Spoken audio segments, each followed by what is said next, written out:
विज्ञान में हम पढ़ रहे हैं पृथक्करण की विधियां।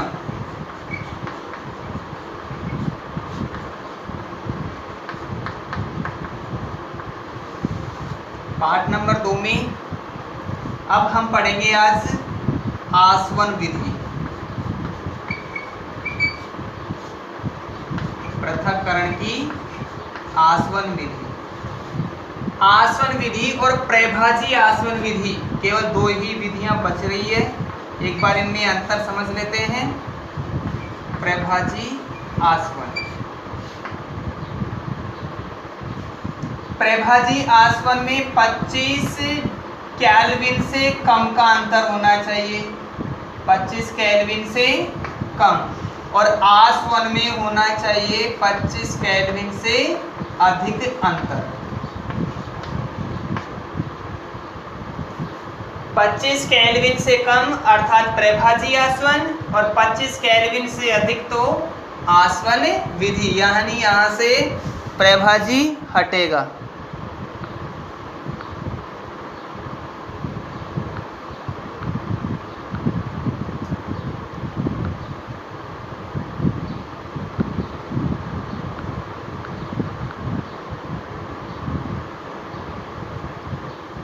जैसा इनके नाम में है, एक के नाम में प्रभाजी भी जुड़ा हुआ है, अर्थात ये बड़ा होना चाहिए था।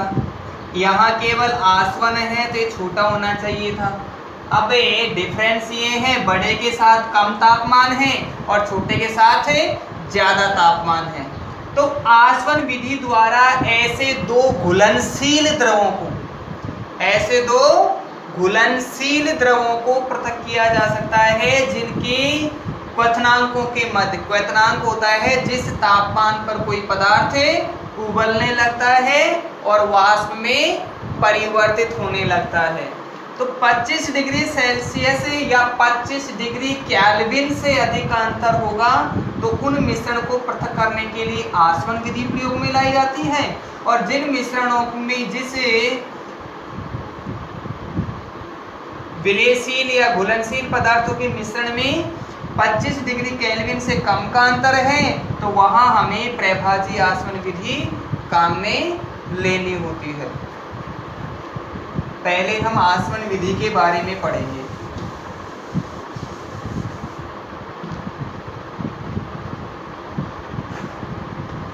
दो घुलनशील द्रवों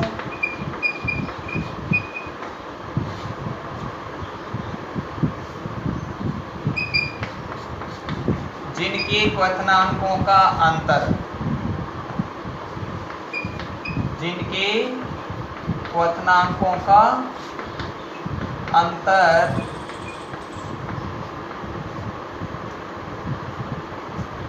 25 डिग्री केल्विन से अधिक हो,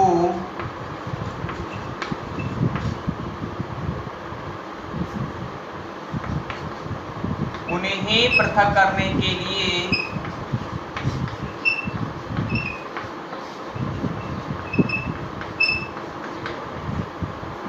आसवन विधि प्रयोग में ली जाती है,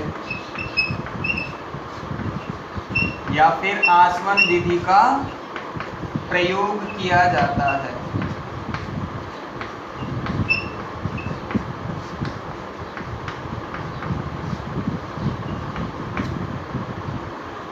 अब आसवन विधि में एक आसवन स्तंभ प्रयोग में लिया जाता है। इस आसवन स्तंभ में एक बीकर में पदार्थों का मिश्रण भर लेते हैं और उस मिश्रण को एक थर्मोमीटर से जोड़ देते हैं। उसकी व्यवस्था ठीक इस तरीके से होती है, जैसे एक बीकर होगा, उस बीकर की गर्दन बिल्कुल लगभग पतली सी होगी।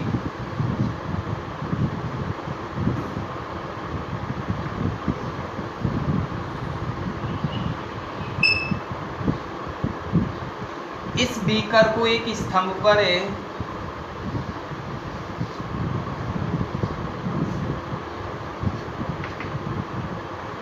गर्म करते हैं। त्रिपद स्टैंड होगा और इस त्रिपद स्टैंड को एक बर्नर की सहायता से प्रज्वलित किया गया है।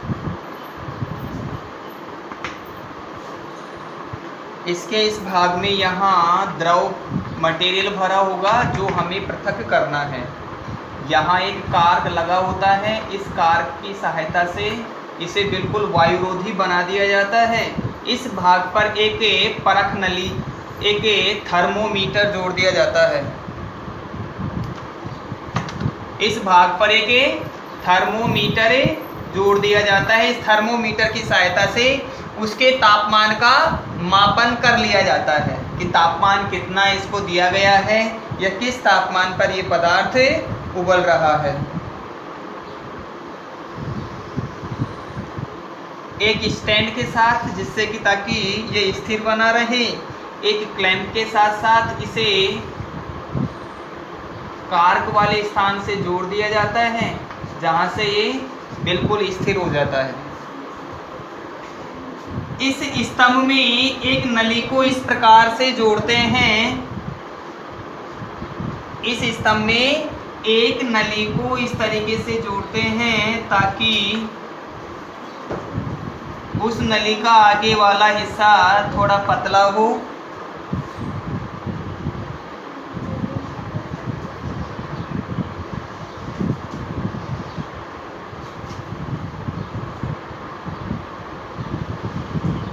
इसमें एक नली लगा दी जाती है। नली के चारों तरफ बर्फ के क्रिस्टल लगा दिए जाते हैं, जल संघनक जिसे कहेंगे। सामान्यतः जल संघनक के लिए बर्फ के क्रिस्टल प्रयोग में लाए जाते हैं। बर्फ ठंडी होती है तो जैसे ही वाष्प इसके अंदर प्रवेश करती है, ठंडी होकर वो द्रव में रूपांतरित हो जाती है। वाष्प ठंडी होकर द्रव के अंतर्गत रूपांतरित हो जाती है, जिसे एक पात्र में एकत्र कर लिया जाता है। इस प्रभाजी आसवन को लगातार जब गर्म किया जाता है, गर्म करने की प्रक्रिया के दौरान द्रव उबलता है। पहले वह द्रव उबलेगा जिसका क्वथनांक कम होता है। जिसका क्वथनांक कम होगा वो पहले उबलेगा, और जिसका क्वथनांक ज़्यादा होता है वह द्रव बाद में उबलना प्रारंभ करेगा। तो जैसे ही मान लीजिए एसीटोन और जल का मिश्रण ले लिया गया, एसीटोन और जल एक दूसरे के साथ विलीन होते हैं। जब एसीटोन और जल के मिश्रण को गर्म करते हैं तो जल के क्वथनांक से एसीटोन का क्वथनांक कम होता है, तो एसीटोन थोड़ा पहले उबलने लग जाता है और वाष्प में बदलना प्रारंभ हो जाता है। इस तरीके से पहले उबलने वाला द्रव इस संघनक पात्र में पहुंचेगा और संघनक पात्र में पहुंचकर उसमें एकत्र होने लगेगा। जब संपूर्ण एसीटोन वाष्पीकृत हो जाता है तो इस आसवन स्तंभ को बंद कर दिया जाता है। इसका नामांकन कर लेंगे। ये आसवन फ्लास्क होता है, इसे कहेंगे हम आसवन फ्लास्क। जल तथा एसीटोन का विलयन।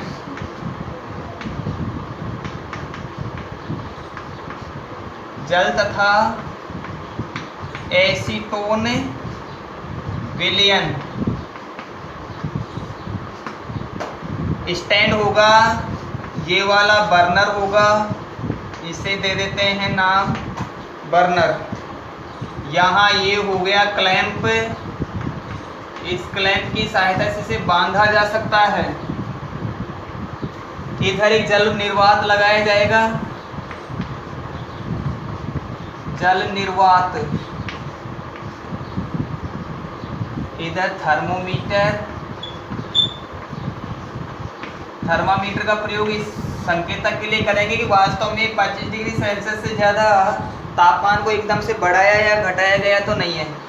यहाँ भी एक क्लैंप बांधा जाता है, इस क्लैंप की सहायता से इसे स्तंभ स्थित कर दिया जाता है और यहाँ एसीटोन प्राप्त हो जाएगा।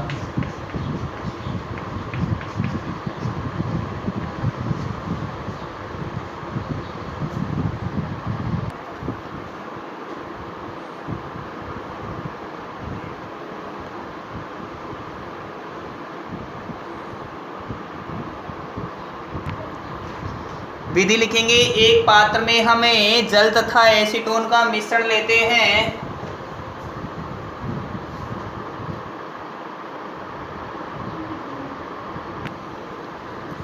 एक फ्लास्क में जल तथा एसीटोन का मिश्रण लेते हैं। जल तथा एसीटोन के मिश्रण के क्वथनांकों के मध्य अंतर 25 केल्विन से कम होता है। जब मिश्रण को आसवन स्तंभ में गर्म किया जाता है तो एसीटोन वाष्प में बदलकर फ्लास्क से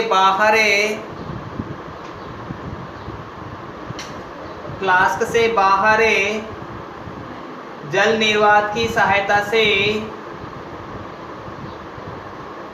निकलने लगता है, जिसे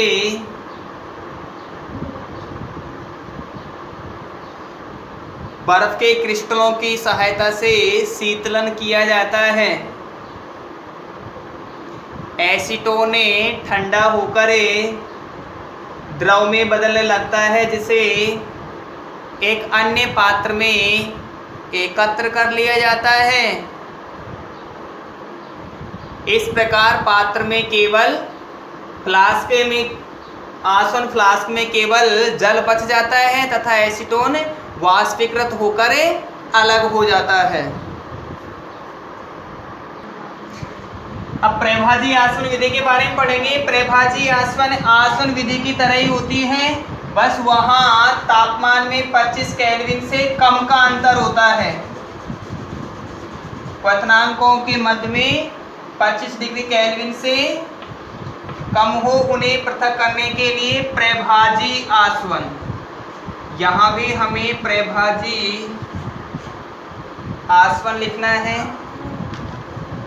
और इधर थर्मामीटर के साथ साथ एक प्रभाजी आसवन कॉलम लगा देते हैं, स्तंभ लगा देते हैं, जहाँ द्रव गर्म होकर वाष्प में बदलकर और संघनित होता रहता है।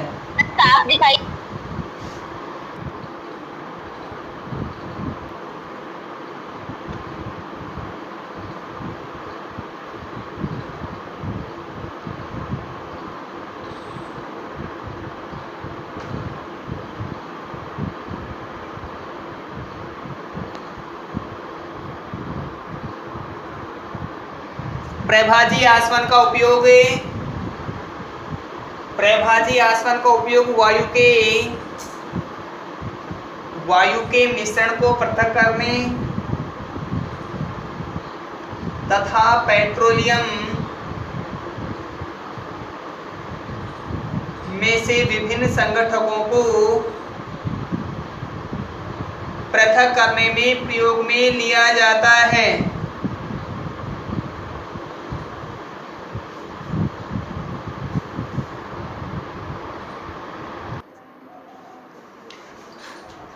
अब है पाठगत प्रश्न पेज नंबर 26। पाठगत प्रश्न पेज नंबर 26।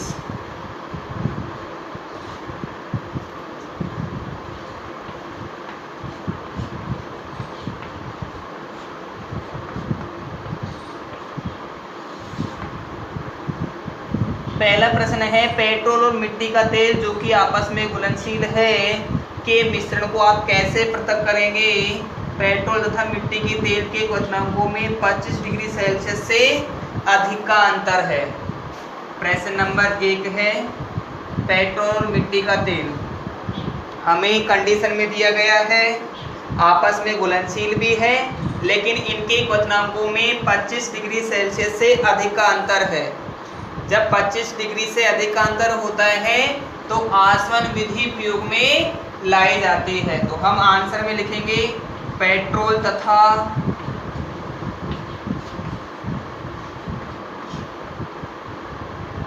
मिट्टी का तेल, जिसे केरोसिन कहा जाता है,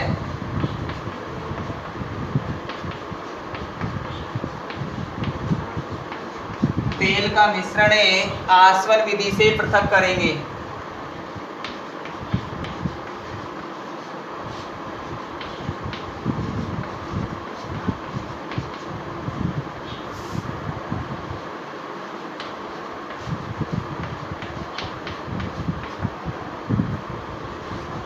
दूसरा प्रश्न है पृथक करने की सामान्य विधियों के नाम दें। पहली विधि है दही से मक्खन बनाना।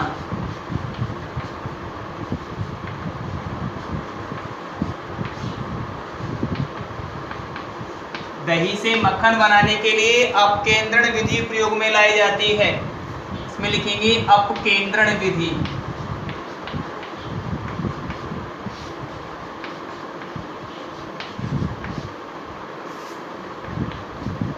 दूसरा है समुद्री जल से नमक।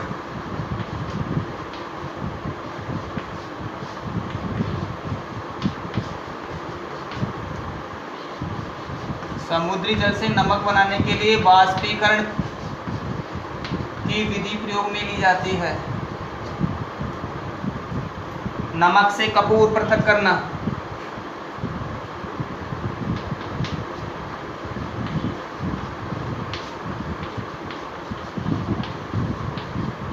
नमक से कपूर के लिए ऊर्ध्वपातन।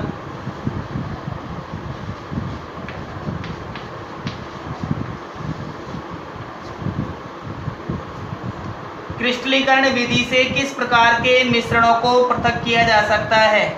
क्रिस्टलीकरण विधि द्वारा ऐसे मिश्रण को पृथक किया जाता है जिसके नमूने में अशुद्ध पदार्थ पाया जाता हो। तो अशुद्ध पदार्थ को अशुद्ध पदार्थ से शुद्ध क्रिस्टल प्राप्त करने के लिए क्रिस्टलीकरण विधि का प्रयोग किया जाता है। 3rd नंबर प्रश्न का आंसर होगा अशुद्ध पदार्थ के नमूने से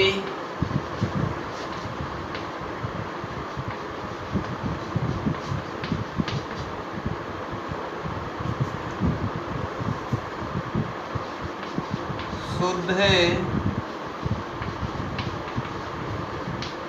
क्रिस्टल प्राप्त करने के लिए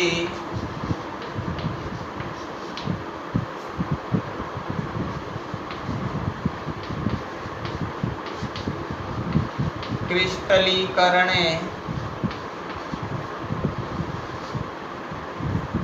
विधि का प्रयोग किया जाता है।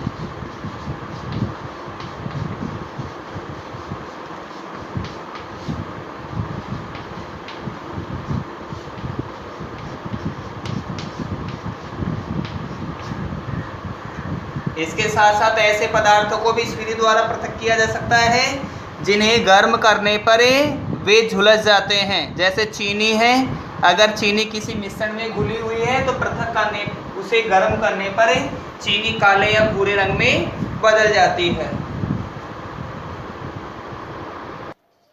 परिवर्तन।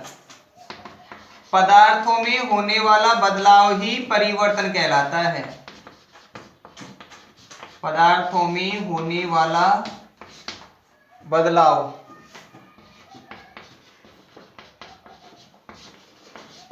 ही परिवर्तन कहलाता है।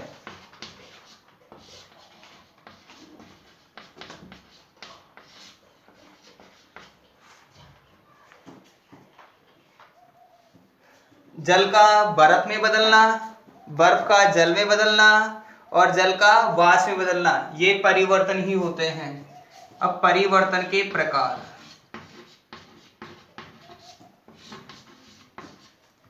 परिवर्तन के प्रकार। पदार्थों में परिवर्तन 2 प्रकार के होते हैं।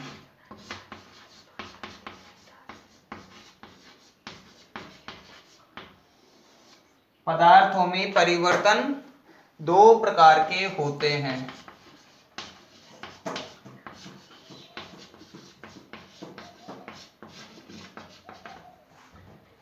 नंबर 1 भौतिक परिवर्तन, नंबर 2 रासायनिक परिवर्तन।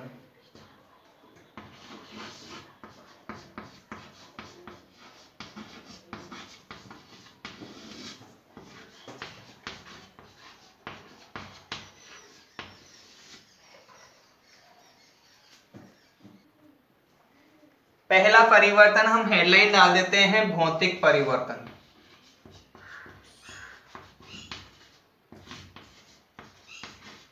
भौतिक परिवर्तन अब भौतिक परिवर्तन वे परिवर्तन होंगे जो वास्तव में हमें केवल दिखाई देते हैं, परंतु वास्तव में उनमें मूल रूप से कोई परिवर्तन नहीं होता है।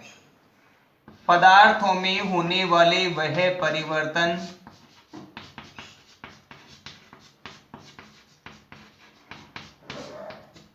होने वाला वह परिवर्तन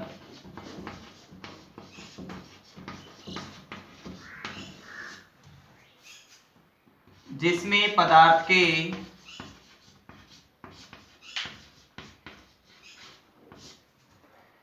भौतिक गुणधर्मों में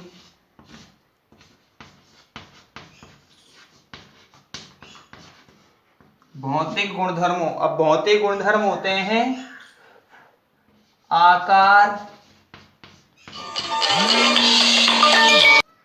भौतिक गुणधर्मों आकार, आमाप, अवस्था आदि में परिवर्तन होता है,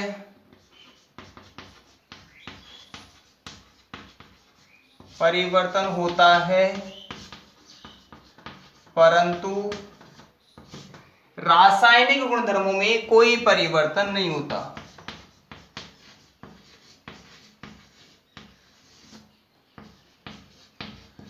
रासायनिक गुणधर्मों में कोई परिवर्तन नहीं होता है।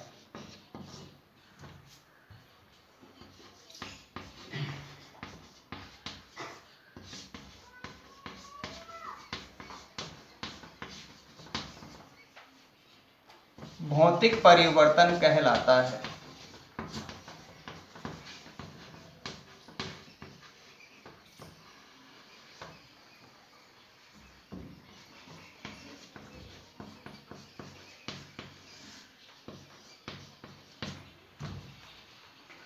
अब इसका उदाहरण होगा जैसे जल। जल पहले ठोस अवस्था में है, इसे ऊष्मा दी जाती है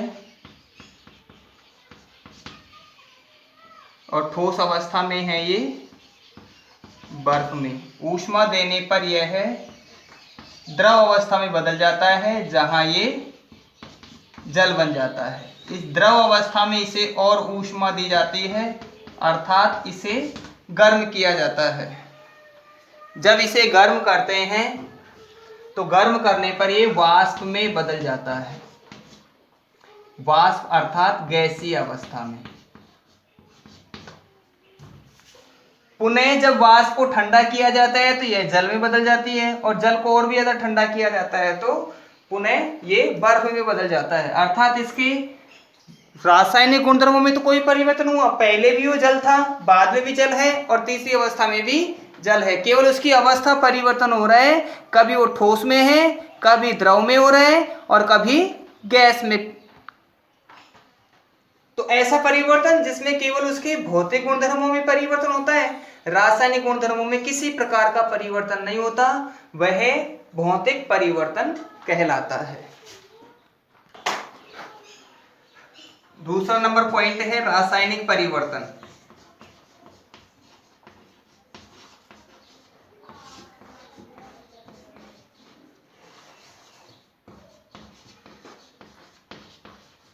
जैसा इसके नाम में स्पष्ट हो रहा है कि रासायनिक परिवर्तन अर्थात सब कुछ बदल जाएगा, उसके गुणधर्म भी बदल जाएंगे, रंग, गंध आदि। और एक बार जब पदार्थ बन गया तो उसे मूल अवस्था में नहीं बदला जा सकता है।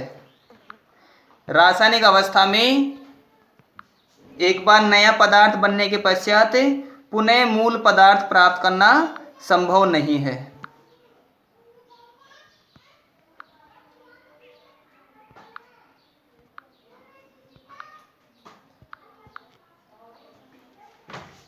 पदार्थों में होने वाला वह परिवर्तन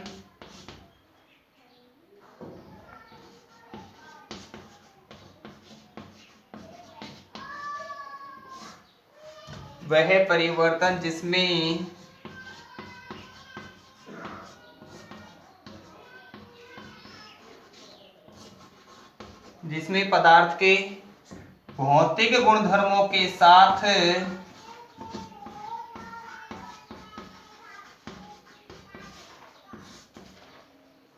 भौतिक गुणधर्मों के साथ रासायनिक गुणधर्मों में भी परिवर्तन होता है।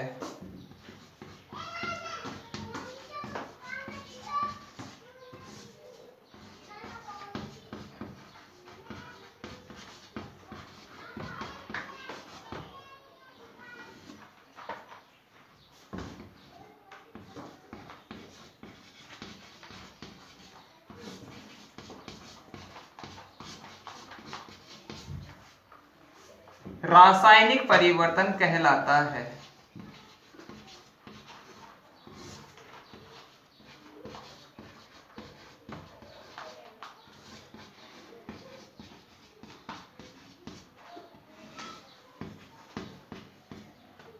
इसके उदाहरण होंगे कोयले का जलना,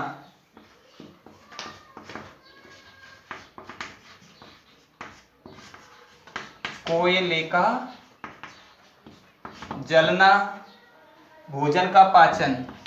कोयला जब जल जाता है तो केवल राख बनती है, वापस राख से कोयला प्राप्त नहीं किया जा सकता। भोजन का पाचन, एक बार भोजन का पाचन हो गया तो हम वापस वह भोजन दोबारा से प्राप्त नहीं कर पाएंगे। लकड़ी का जलना और अम्ल की क्षारकों से अभिक्रिया, ऐसे बहुत सारे एग्जाम्पल्स हैं जो रासायनिक परिवर्तन के अंतर्गत समाहित होते हैं। रासायनिक परिवर्तन में एक बार पदार्थ बनने के पश्चात मूल पदार्थ को दोबारा से प्राप्त नहीं किया जा सकता है। पाठगत प्रश्न है पेज नंबर 27 पर।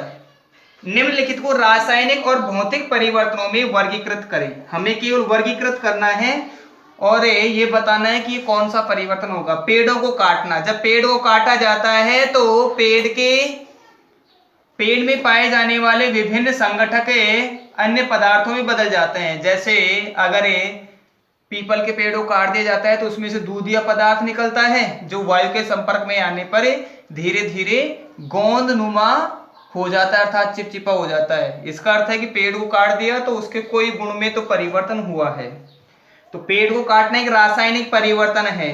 मक्खन का एक बर्तन में पिघलना, जब घी एक बर्तन में पिघल जाता है तो पिघले हुए घी से पुनः दोबारा उसे जमाया जा सकता है, तो दोबारा से जमाया जा सकता है, तो ये होगा भौतिक परिवर्तन। अलमारी में जंग लगना एक रासायनिक परिवर्तन होता है। जल का उबलकर वाष्प बनना एक भौतिक परिवर्तन है। विद्युत तरंग का जल में प्रवाहित होना तथा उसका हाइड्रोजन और ऑक्सीजन गैसों में विघटित होना, गैसें बन रही है तो रासायनिक परिवर्तन है। जल में साधारण नमक का घुलना, नमक को घोलकर आप वाष्पीकरण द्वारा पुनः प्राप्त कर सकते हैं, तो ये होगा एक भौतिक परिवर्तन।